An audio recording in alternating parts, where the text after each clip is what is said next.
இன்றைய அரசாங்கம் ஆட்சியாளர்கள் அன்றைக்கு எதிர்க்கட்சியில் வரிசையிலே அமர்ந்தார்கள்.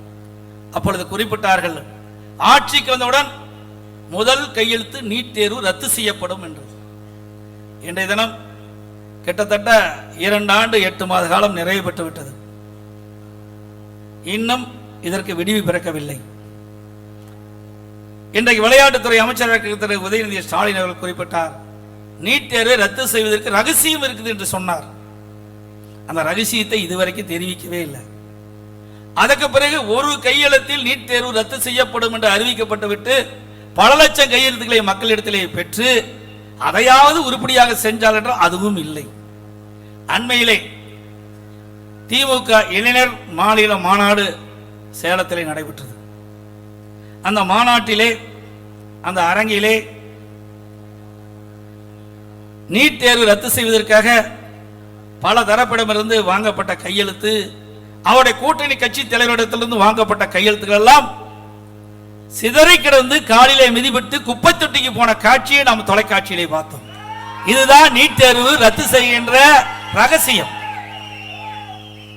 இதற்கு முன்பு ஒன்று செய்தார், ஊர் ஊராக போனார். அன்றைக்கு எதிர்க்கட்சி தலைவராக இருந்த ஸ்டாலின், அவருடைய முன்னாள் அமைச்சர்கள், அப்பொழுது சட்டமன்ற உறுப்பினராக இருந்தார், ஊர் ஊராக போய் ஒரு திண்ணையை பார்த்து பெட்ஷீட்டை போட்டு அமர்ந்து, உங்களுக்கு என்ன குறை இருக்குது சொல்லுங்க, நான் ஒரு பெட்டி வச்சிருக்கிறேன். எப்பவுமே பெட்டி மேல தான் கண்ணு ஸ்டாலினுக்கு, மக்கள் மீது கண்ணு கிடையாது. பொட்டி வாங்கி வாங்கி பழக்கம் இல்லை. அதே பெட்டியை வைத்து உங்களுடைய குறைகளை நீங்கள் எழுதி மனுவாக அந்த பெட்டியிலே போடுங்கள், அந்த பெட்டியை பூட்டி நான் பத்திரமாக வைத்துக் கொள்வேன் என்று சொன்னார். ஆட்சிக்கு வந்தவனும் அந்த பெட்டியை திறந்து இருக்கின்ற மனுவை பரிசீலித்து உடனுக்குடன் நிறைவேற்றுவேன் சொன்னார். சாவி தொலைஞ்சு போச்சாட்டு இருக்குது, என்ன கிடைக்கல. எப்படி தந்திரமாக கவர்ச்சியாக மக்களிடத்திலே பேசி மக்களை கவர்ந்து மக்களை ஏமாற்றி ஆட்சிக்கு வந்தால் என்பதை நீங்கள் எண்ணி பார்க்க வேண்டும். அதற்கு பிறகு மற்றொன்றையும் சொன்னார், நான் முதலமைச்சர் ஆனவுடன் நீங்கள் எழுதி என்னிடம் வைத்த கோரிக்கை பெட்டியிலே போட்டிருந்தாலும் அதை நிறைவேறவில்லை என்றால் என்னுடைய அறை திறந்தே இருக்கும், எப்பொழுது வேணாலும் நேரடியாக வந்து என்னை சந்தித்து உங்களுடைய குறைகளை தீர்த்து கொள்ளலாம் என்று சொன்னார். எத்தனை பேரை நீங்க நேரில் பார்த்தீங்க? உங்க மந்திரியே பார்க்க முடியல, உங்க எம்எல்ஏ பார்க்க முடியல. எப்படியெல்லாம் மக்களை ஏமாற்றுகிறார்கள் என்பதை இந்த நேரத்தில் குறிப்பிட விரும்புகின்றேன். அதே போல அனைத்து இந்திய அண்ணா திராவிட முன்னேற்ற கழக அரசை விமர்சித்தவர்கள் மூக்கு மேல் விரல் வைக்கின்ற அளவிற்கு அனைத்து இந்திய அண்ணா திராவிட முன்னேற்ற கழக அரசு 4 வருடம் 2 மாத காலத்தில் சிறப்பான ஆட்சி கொடுப்பதற்கு பல சான்றுகள் இருக்கின்றன. இங்கே அமர்ந்திருக்கின்ற முன்னாள் அமைச்சர்கள், அறிவிச்சர் எஸ் பி வேலுமணி அவர்கள், அவருடைய துறையில உள்ளாட்சி துறையில தேசிய அளவில் 140 விருதுகளை பெற்றிருக்கின்றோம். ஒரு விருது 2 விருது அல்ல, சிறப்பாக ஆட்சி செய்து சிறப்பாக நிர்வாகம் செய்த காரணத்தினாலே தேசிய அளவில் உள்ளாட்சி துறையில 140 விருதுகளை பெற்றவர் தான் அறிவிச்சவர் எஸ் பி வேலுமணி அவர்கள். எனக்கு முன்னாலே மின்சாரத்துறை அமைச்சர் பேசினார், முன்னாள் மின்சாரத்துறை அமைச்சர் பேசினார், அறிவிச்சவர் தங்கமணி அவர்கள். அனைத்து இந்திய அண்ணா திராவிட முன்னேற்ற கழக ஆட்சி வருவதற்கு முன்பு கடுமையான மின்வெட்டு, அம்மாவுடைய நிர்வாக திறமையின் காரணமாக படிப்படியாக மின்வெட்டு குறைக்கப்பட்டது. அம்மா மறைவுக்கு பிறகு தடையில்லா மின்சாரம் கொடுப்பதற்கு அவரும் ஒரு காரணமாக இருந்தார். அந்த மின்சார துறையிலே சரியான முறையிலே நிர்வாக திறமைய மூலமாக ஆட்சி செய்ததன் விளைவு தடையில்லா மின்சாரத்தை கொடுத்தோம். அது மட்டுமல்ல, விவசாயிகளுக்கு மும்முனை மின்சாரம் 24 மணி நேரம் விவசாயியுடைய பம்பு செட்டை இயக்கக்கூடிய அளவிற்கு மும்முனை விவசாயம் விவசாயிகளுக்கு கொடுத்ததும் அம்மாவுடைய அரசு தான்.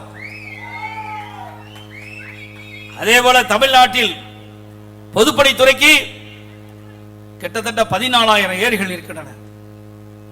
உள்ளாட்சி துறையில 26,000 ஏரிகள், குளம் குட்டைகள்லாம் இருக்கின்றன. கிட்டத்தட்ட 40,000 ஏரிகள் பொதுப்பணித்துறை உள்ளாட்சி துறையின் கீழ் வருகிறது.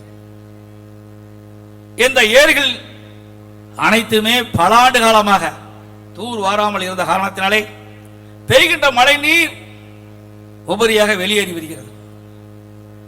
இது என்னுடைய கவனத்திற்கு வந்தவுடன் தமிழ்நாட்டில் இருக்கின்ற பொதுப்பணித்துறையின் கீழ் வருகின்ற ஏரிகள் உள்ளாட்சி துறையின் மூலமாக ஏரி குளம் குட்டம் அந்த ஏரிகள் அனைத்தும் தூர் வாரப்படும் என்று அறிவிக்கப்பட்டு அதை விவசாய பெருமக்களிடத்திலே ஒப்படைக்கப்பட்டு குடிமராமத்து என்ற அற்புதமான திட்டத்தை கொண்டு வந்து அந்த பொதுப்பணித்துறை ஏரியில் அள்ளப்படுகின்ற வண்டல் மண் விவசாயியுடைய நிலங்களுக்கு இயற்கை உரமாக பயன்படுத்திக் கொள்ளலாம் என்ற அறிவிப்பை வெளியிட்டு விவசாயிகள் விலையில்லாம அந்த ஏரி வண்டல் மண்ணை அள்ளி தங்களுடைய நிலத்திற்கு இயற்கை உரமாக பயன்படுத்தினார்கள். அதுதான் அதிமுகவுடைய சாதனை. இன்னைக்கு ஒரு லோடு மண் அள்ள முடியுமா? ஒரு லோடு மண் அள்ள முடியுமா? முடியாது. ஆகவே அனைத்து இந்திய அண்ணா திராவிட முன்னேற்ற கழக அரசு அந்த வேதனையிலிருந்து காப்பாற்றப்படக்கூடிய அரசாங்கமாக அம்மாவுடைய அரசு திகழ்ந்தது. அதோடு உங்களுடைய மாவட்டம் ஒரு வறட்சியான மாவட்டம், ஒரு பின்தங்கிய மாவட்டம். ஆகவே உடலுக்கு உயிர் எப்படியோ அதுபோல விவசாயத்திற்கு நீர் முக்கியம், குடிப்பதற்கு நீர் மிக முக்கியம்.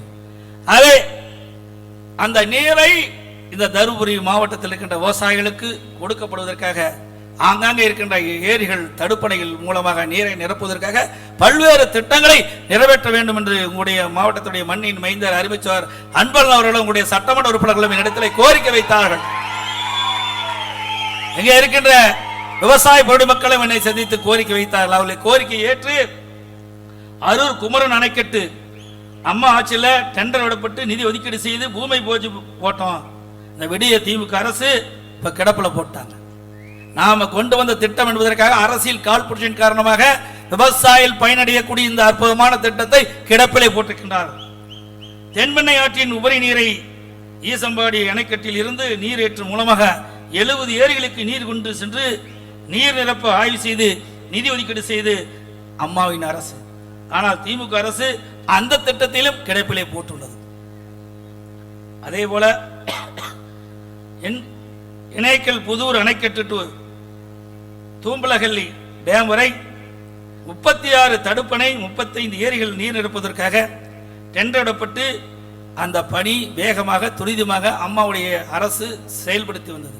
இன்றைய தினம் ஆமை வேகத்தில் நடைபெற்றுக் கொண்டிருக்கின்றது. அதே போல அலியாலம் அணைக்கட்டு தூள்செட்டி ஏரி நீர் நிரப்ப டெண்டர் விடப்பட்டு தற்போது 5% பணி மட்டும் நிறைவேற்றப்பட்டிருக்கிறது. இதுவும் அரசியல் காழ்ப்புணர்ச்சியின் காரணமாக மக்கள் விரோத ஆட்சி கிடப்பிலே போடப்பட்டிருக்கிறது. ஜர்தலாவ் கால்வாய் 5000 மீட்டர் டு புலிக்கரை ஏரி வரை 14 ஏரி நீர் நிரப்ப டெண்டர் விடப்பட்டு அதுவும் அந்த பணியும் ஆமை வேகத்தில் நடைபெற்றுக் கொண்டிருக்கிறது. ஆகவே இன்றைக்கு அனைத்து இந்திய அண்ணா திராவிட முன்னேற்ற கழக அரசு இந்த வறட்சியான பகுதியில் இருக்கின்ற மக்களுக்கு ஆங்காங்கே இருக்கின்ற ஏரிகள் மூலமாக நீரை நிரப்பி தடுப்பணைகளை நீரை தேக்கி நிலத்தி நீரை உயர்த்தி வேளாண் பெருமக்களுக்கு தேவையான நீர் கொடுக்கப்பட வேண்டும், மக்களுக்கு தங்குதடை இல்லாமல் குடிநீர் கிடைக்க என்பதற்காகத்தான் இந்த திட்டத்தை எல்லாம் நாங்கள் கொண்டு வந்தோம். ஆனால் அத்தனை திட்டத்தையும் இன்றைக்கு கிடப்பிலே போட்டிருக்கின்றார்கள். சில திட்டங்கள் ஆமை வேகத்தில் நடைபெற்றுக் கொண்டிருக்கின்றன என்பதை நீங்கள் எண்ணி பார்க்க வேண்டும். அதே போல கல்வி செல்வம் என்பது செல்வத்தில் செல்வம் கல்வி செல்வம் தான் சிறந்த செல்வம். நம் உயிர் உள்ளவரை நம்மோடு ஒட்டி இருக்கின்ற ஒரே செல்வம் கல்வி செல்வம் ஒன்றுதான், வேற எந்த செல்வமே இல்லை. கல்வி கற்றவருக்கு சென்ற இடமெல்லாம் புகழ் என்று சொல்வார்கள். அப்படிப்பட்ட அந்த கல்வியை இன்றைக்கு இந்த மாவட்ட மக்களுக்கு சந்திரசேகரன் அவர்கள் வழங்குவதற்காக இந்த பயிற்சி மையத்தை துவங்கியிருக்கின்றார்கள் என்று சொன்னால் அது மிகையாகாது. இந்த சங்கம் சீரோடும் சிறப்போடும் விளங்குவதற்கு மனமுகுந்து நிதி வழங்கிய அத்தனை நல்ல உள்ளங்களுக்கும் இந்த நேரத்தில் நன்றியை தெரிவித்துக் கொள்ள கடமைப்பட்டிருக்கின்றேன். அதோடு இந்த நிகழ்ச்சியிலே வள்ளி கும்மி ஆட்டம் சிறப்பாக மேடையிலே ஆடிய நம்முடைய குழந்தைகளுக்கும் சகலும் அது ஒரு அற்புதமான கிராமப்புற கலை என்று கூட சொல்லலாம். இன்றைக்கு இருக்கின்ற வீட்டில் இருக்கின்ற பெண்களுக்கு மன அழுத்தம் பல வகையில் ஏற்படுகின்றது. அந்த மன அழுத்தத்தை குறைப்பதற்கு இந்த வள்ளி கும்மி ஆட்டம் ஒரு சிறந்ததாக இருக்கும் என்று நான் கருதுகின்றேன். அதை மென்மேலும் அவர்கள் வளர்க்க வேண்டும். அந்த நிகழ்ச்சியை ஏற்பாடு செய்த அவருக்கு எனது மனமார்ந்த நன்றியும் பாராட்டுகளையும் இந்த நேரத்தில் தெரிவிக்க விரும்புகின்றேன்.